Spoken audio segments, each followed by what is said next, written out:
stuffs they'd brought, and everybody in between. By the time he stepped up to the kitchen bar, the banana pudding container was empty. His mother slipped an arm around his waist. "What you looking for, sweetie?" "Banana pudding. Looks like I'm too late, though." She gave him a squeeze.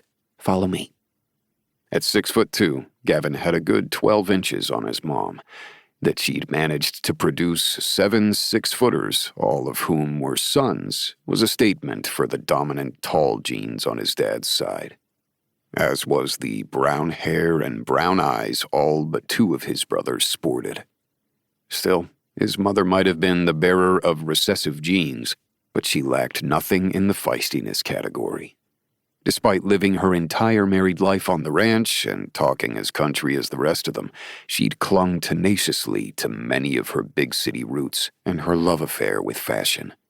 Her petite frame often found her in the junior departments of the stores, her favorite being Forever 21.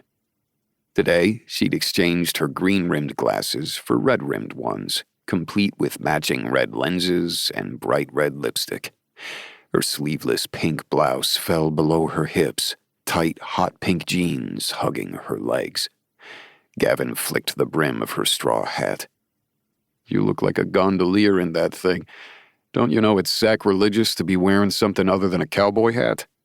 "I have a Stetson."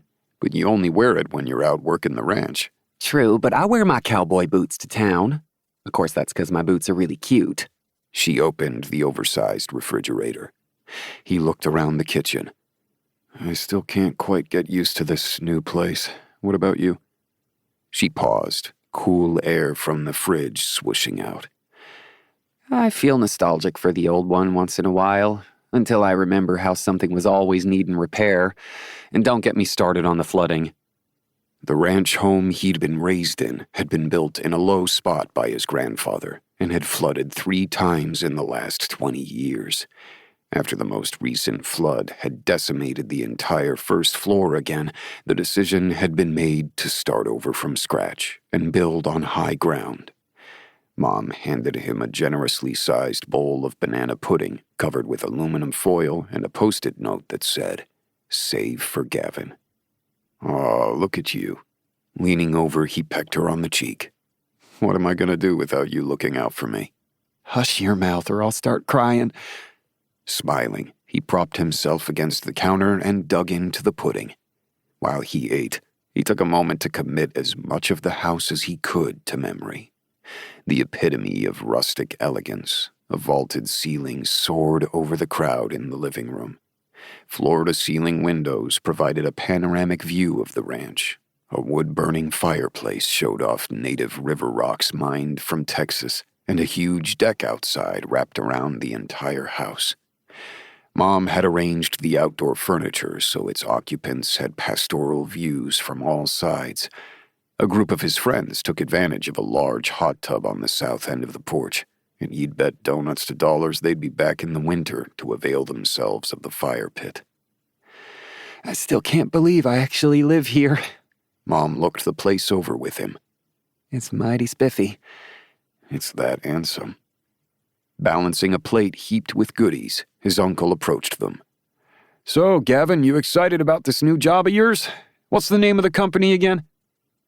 A few hours later, the guests had left, and the house was set to rights. In the aftermath, while the wives congregated in the hot tub, he and his brothers sat on the deck debating the chances of Honky Tonk's high school football team making the playoffs next season. Finally, when he could put it off no longer, he pushed himself to his feet. "Well, I guess I better shove off. I'd like to get an early start to Houston tomorrow if I can." His brothers rose, shaking his hand, clapping him on the back, and getting in departing taunts. The women wrapped themselves in towels and gave him wet hugs. Mom handed him a cooler of frozen home-cooked meals and a carton of cookies. "I packed some simple recipes in there, too." Gavin ruffled the white hair she wore in a stylish 1920s bob. "I've been on my own for almost 15 years, Mom. Believe it or not, I've actually learned how to make something other than mac and cheese." Her eyes welled and her voice wobbled. "Still, you've always been able to come home from my..."